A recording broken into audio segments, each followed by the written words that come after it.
let us start.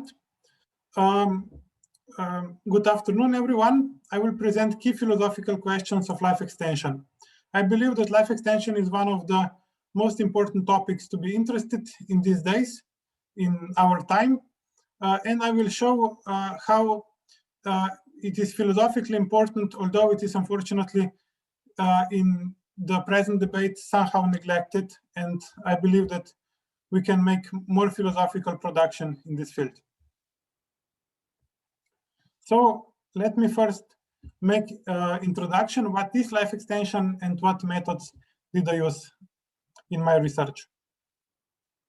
I used analytical philosophical method and systematic synthesis of multidisciplinary knowledge from sociology, psychology, economics, and so on. So life extension, very shortly, because other lecturers are much bigger experts on biology of life extension, but quickly, it is a medical strategy to maintain health and vitality in older age and onwards to decades, or some say centuries on. And what will bring us to this are longevity technologies. So when I was preparing my presentation, I gathered my ideas into the mind map, and it was fascinating to me how I posed 6 key questions, and then automatically these questions generated and self-organized my own knowledge to this mind map. And I was a witness to my own self-organization of knowledge, which is also one of the achievements of this presentation and of an article for the conference. So what are these questions? This question is, first, why do we wish for life extension? This is factual question. Then comes the normative question, is this wish ethically legitimate? Again comes a factual question, what will life extension brings us? And then the normative, should we realize the goal of life extension? There are also 2 other questions, as is it life extension possible, and how do we practically achieve it? But in these 2 questions, there are a few deep philosophical questions that I wish to expose today. So I won't speak about these 2 other key questions. So let us go now to the first of these 4 main questions. Why do people wish for life extension? Historians can show us with all the proofs that wish for a long, healthy, or even endless life is as old as humanity itself.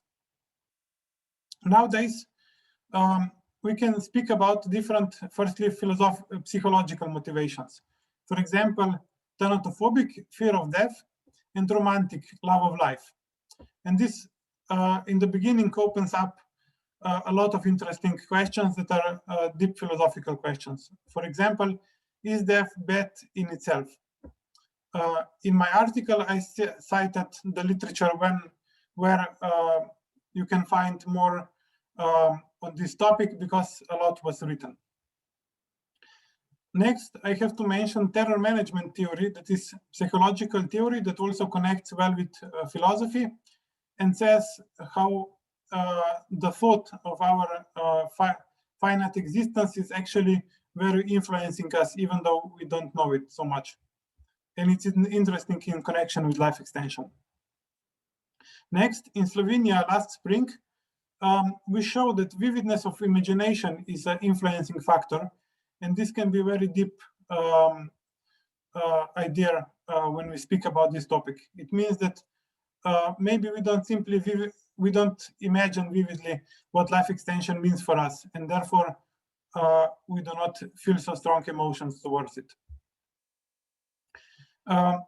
And lastly, fear can be also a blocking factor. For example, in our conference, later we'll speak Aubrey de Grey, who believes that we are afraid to have our hopes too big and too ambitious. And this is one of the reasons we don't invest so much in life extension today. There are other motivations. For example, economic forces and scientific progress can form social factors that motivate people towards life extension. Philosophical anthropology describes who the people really are in philosophical terms. And if humans are, for example, perceived as beings of freedom who wish to maximize their freedom, here comes the explanation why we wish to achieve longer lives, which also brings us more freedom to be active. We can be motivated by normative reasons, for example, by reasons that existentialists propose, like that we should create something valuable out of our existence. But on the other hand, there are also many other reasons that each of us knows what these personal reasons are that we wish to live longer. The second big question is the wish itself for living longer legitimate? We nowadays believe that people can choose for himself or herself what his or her wishes are, and we do not respond to some higher authority. But although this is majority view, there are some other schools of thought, for example, some virtue and deontological ethics, who disagree with this answer. What will life extension bring us? Environmentally, it may bring us better environment, but many people fear that environment will be worse off because of overpopulation. Some suggest even we should prohibit life extension. This is doubtful because such an ethics that would propose this would be, by opinion of some philosophers, so-called lethal ethics. If overpopulation occurs, although this is not certain, we could limit number of birds. And some ethical currents, like teleological utilitarianism, would say that this is not ethical. But this current, for example, is faced by serious challenge in the form of repugnant conclusion. I can explain it in the questions later after the end of the talk. All right, so the consequences for society, we all think about the gap between rich and poor, and this is a serious challenge for ethics and philosophy, but it would be naive to think that this is unavoidable. There are possible win-win scenarios, and I wrote about one such scenario in my master thesis. I outlined a scenario in which all the citizens could be beneficiaries of life extension technologies in certain situation. We must note that life extension does not mean necessarily that our economy would be worse off. In the opposite, we believe now that it can be better off. One very influencing and important study this year showed that 1 year of additional life for entire population is worth additionally $38 trillion in, I can say, like, profit to the economy. Societal question is also a question of transcommunism, which is idea that we can be optimistic and the technology can improve human condition. There are critics of life extension, mostly in the philosophies of bioethics, biopolitics. For example, famous one is Michel Foucault, who started the philosophy of biopolitics. For individuals, there can be many changes. One very interesting change that I found is that what happens with our identity when we live extremely long. Does it stay the same? Does it change? Do we get a new identity? So this touches very deep philosophical questions. What is the nature of human identity? What is the nature of continuity of things themselves, and so on? So some critics could say that nothing fundamentally could change in a human beings. But I believe that this is set too early. because we are talking about something really new in human history, and therefore we have some kind of epistemological blockade when we don't necessarily fully realize all the consequences, all the positive consequences it will bring, but maybe also some challenges that I'm sure that we will solve. So existential consequences, which mean the consequences how humans experience their own existence, are the following.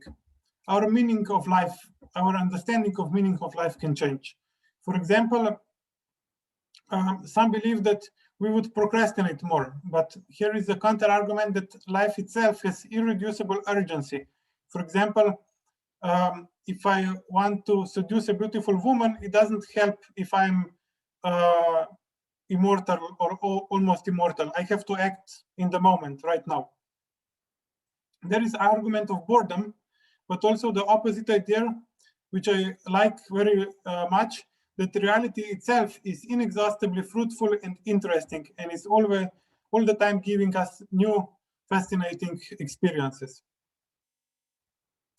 So there are also other questions that are of existential importance. For example, question of value of life, question of fulfilled life, what is fulfilled life, question of virtues, questions of perception of time, how our very long life can change, so-called open lifespan can change our perception of time. And all these questions will be posed to the people who will want to extend life or won't want to extend life. And this is itself interesting question.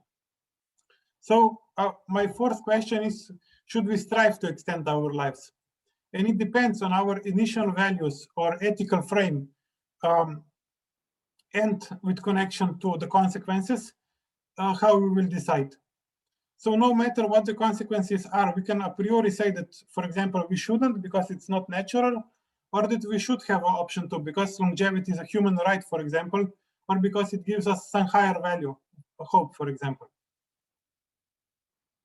So what I did in my presentation is I showed how these topics open several different and very deep philosophical questions. Many of them are as old as the discipline itself. And you probably noticed that majority of those questions are such that concern nearly everyone, nearly everybody. So they are personally important for people. And therefore, I believe that philosophers should research life extension more and also see how all the presented questions can be understood in a new light of this new phenomena. So to conclude, I'm grateful to all the philosophers and scientists who I was able to speak with in the last 5 years and gave me insights in this field and sharpened my vision. I thank Slovenian Society for Vital Life Extension and Alma Mater Europea for organization of this conference and this conference section, and for everyone who is interested in citations and literature about the questions that I talked about. All this can be found in my article that will be published in the conference booklet.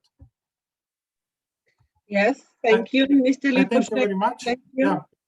Thank you. Thank you very much to you. You have been perfect in time. Thank you.